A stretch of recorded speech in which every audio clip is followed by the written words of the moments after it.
backup plan. I think I'm communicating. So don't do all the responsibility, because when all the responsibilities are done in a relationship, sex will not be one thing that you eliminate. It will be easy to compromise. It will be easy to to bring it in and say, since I buy you everything and I pay for your school. No, he can help when you do not have enough, but don't give them the whole chunk of responsibility. The one which your father must take up, the one which your relatives must take up. So please, please. Now I remember, men, don't call the ladies to go and wash up for you. No. She can come and help you cook for you a meal, but laundry is yours. laundry laundry is yours, please. I should never find any of my young ladies here. Aleka go to work for a pandambo. Please, please don't do that. Let him invest in a washing machine if he can. Or call banana, but you have a they should come and wash. Please don't do that. So responsibilities, they should not exceed basic ones. You should come and, make tea for you, fry an egg for you, cook me pisaji. But not beyond all that. I hope I communicated. Yeah. All right. I mean, there's a lot that is being taken. Hendrix Cavanda says there's this trending thing where they say you should marry your friend. My question is that the truth? Marry your friend? Yes. No, friendship is developed. I think that's what I know.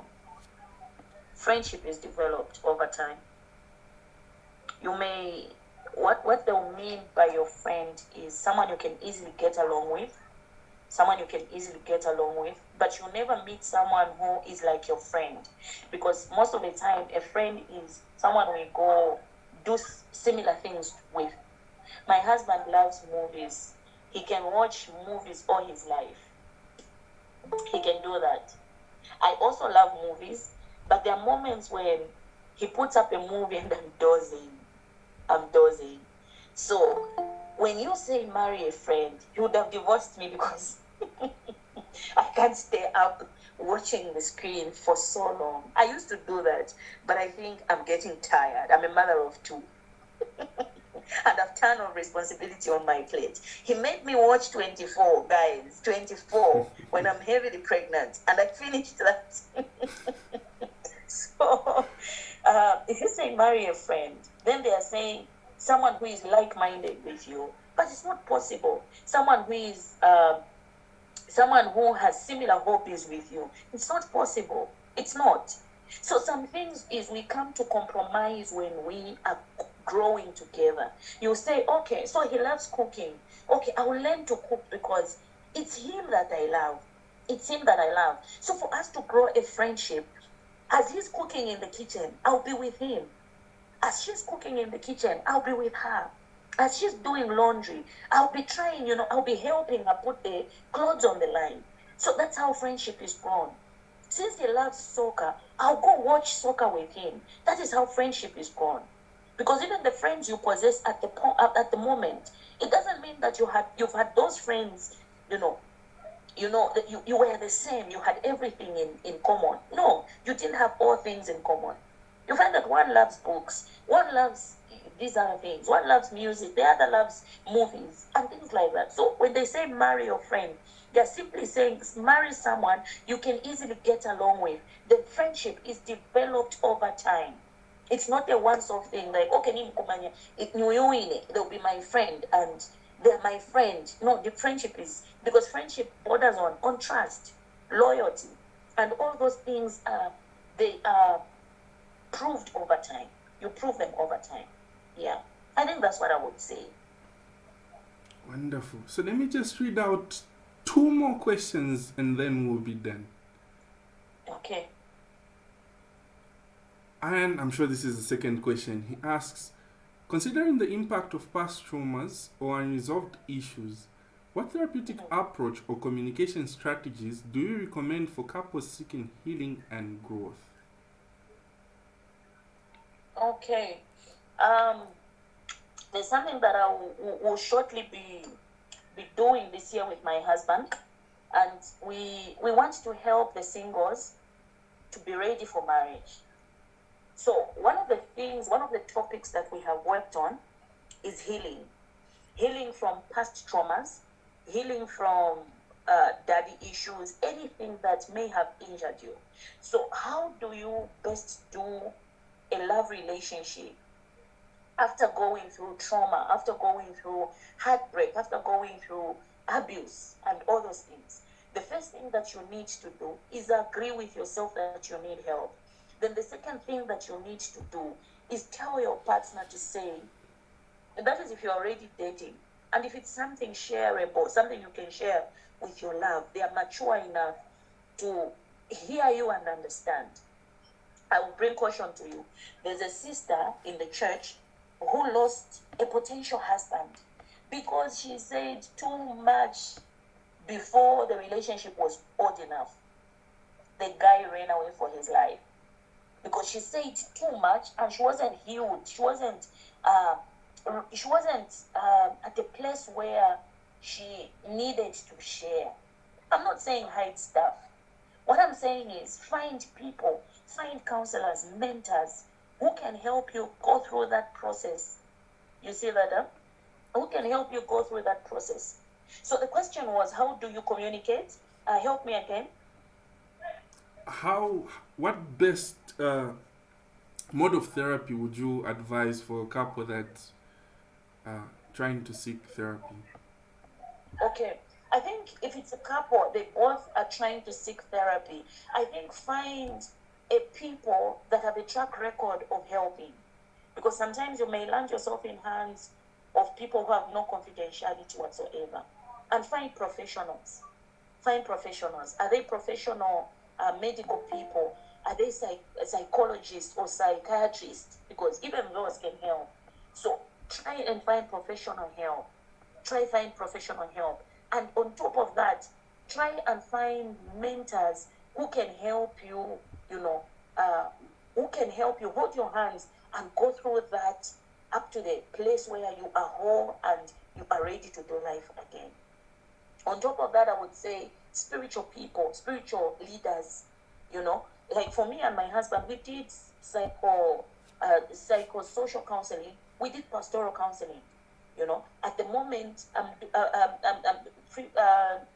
my last semester, I was doing psychology. So, what am I trying to say? I'm trying to make myself relevant for people like such who are trying to find, help.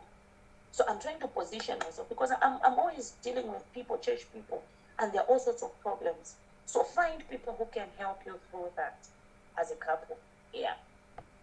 All right. So there are two important questions, really, really important. But I'll ask them and then you respond to them at once. The first one is, and this was a question that has been discussed by everyone else in the group, but we want to get your perspective on this one. The question was, is it okay for a couple who are dating to keep their money in the same account? That was the question. Okay. Yes, so I don't know if you can respond to that one and then I'll follow up with the last one in conclusion. Okay. Guys, relationships, they can either work or break, unfortunately. But it depends on your maturity and the maturity of the other person.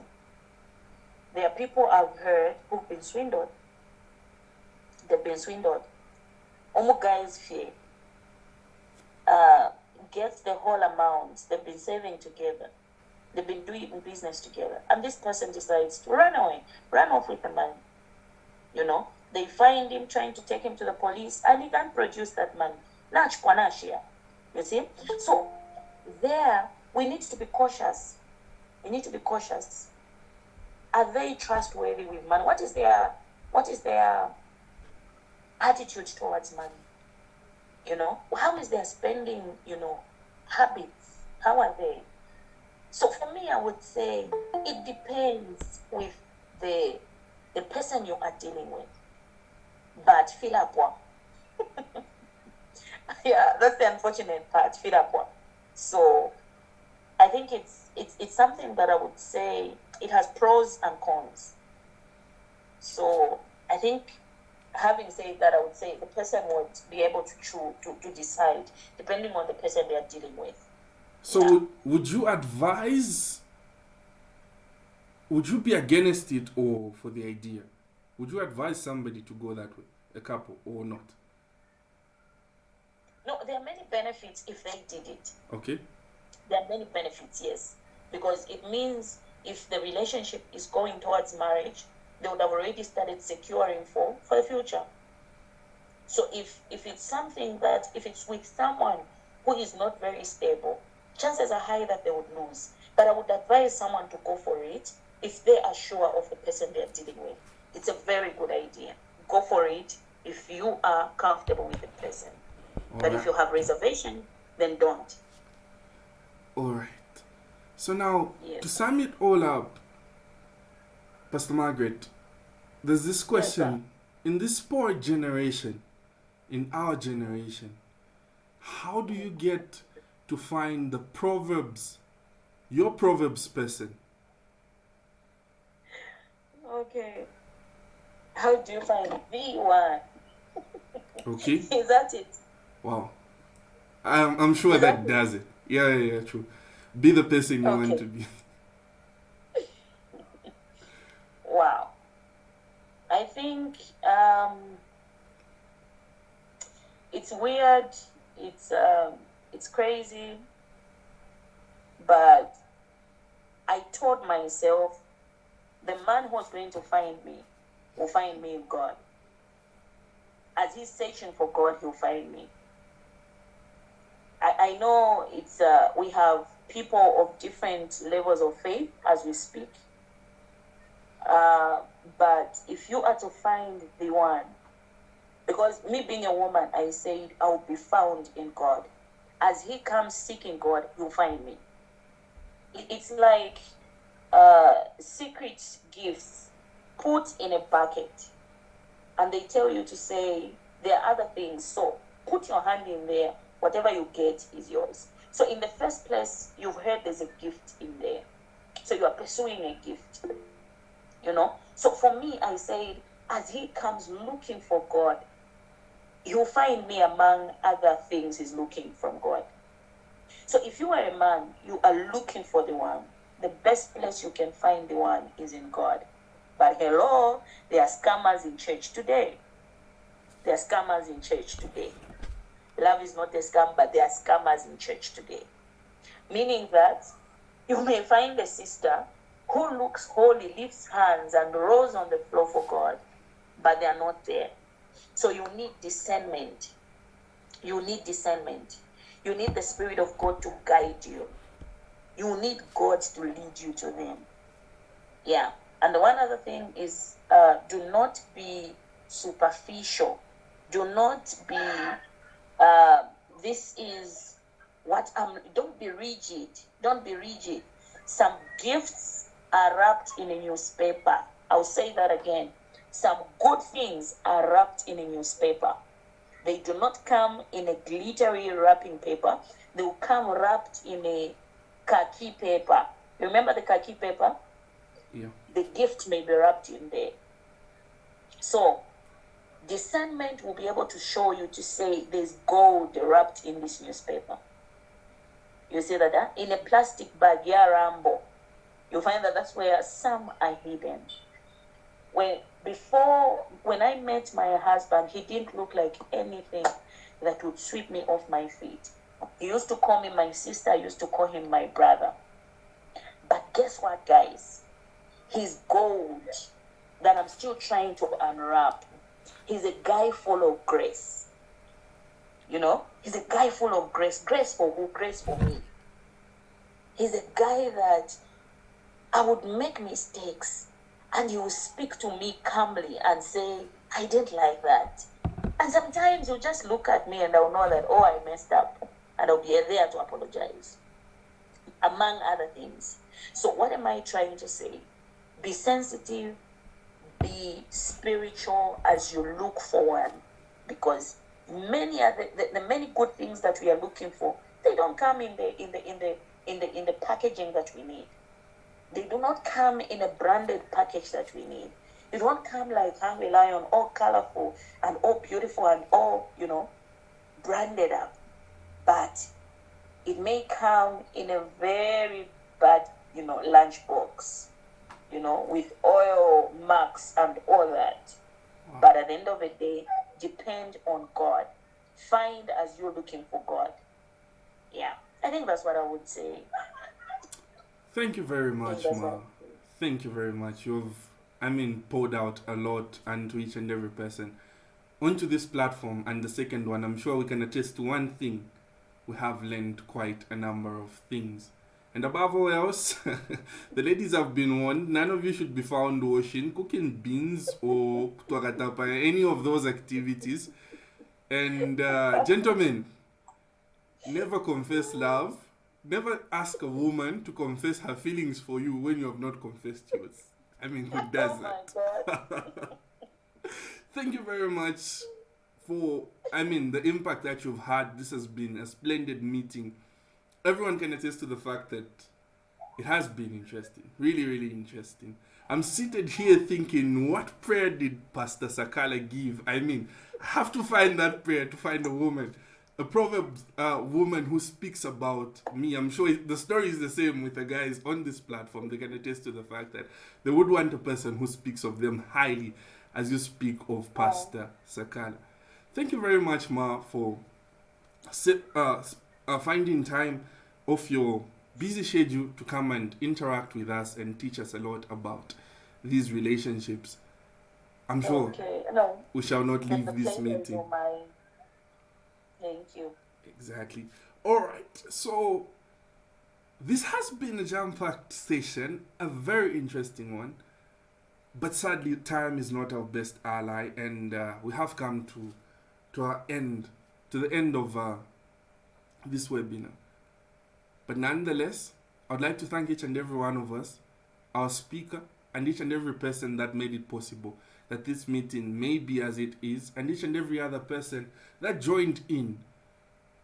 It has been what it is having you on this platform and interacting with each and every other person in the manner that you did. All right, so this is not our last meeting. We have another jam-packed and interesting session coming up next week at the same time. And this time around, we're speaking purpose in career. We have an interesting speaker. I'm sure if you've been following us for the past few webinars, you can attest to one thing. The speakers come through prepared. We have another speaker coming through, and he'll be talking to us with regards to purpose in careers. Please kindly make sure you find time to be there, and at exactly 8:30 p.m. join us and let's have that interactive session. Remember to join in on the public community platforms, that is on WhatsApp and Telegram if you're not already on them. Let's keep the conversations going there. Let's keep it interesting. Let's stick together above all else. Ladies and gentlemen, we have come to the end of our webinar, but we started with a prayer, and so let us end with one. Spirit of a living God, we thank you for facilitating our meeting, that it may flow in this manner. We thank you for your grace, for your peace, for your love, for you have seen us through from the time we started, even upon this time. We ask that even as we leave these platforms, let your grace, your love be with us now and forevermore, and until the end of time. Amen. Allow me to end this session with a quote from Martin Luther King, and he says, in the end, we will remember not the words of our enemies, but the silence of our friends. A clear indication that clearly a good relationship is above all else important. Thank you very much, ladies and gentlemen, for joining us. And until next time, it's God bless and bye bye.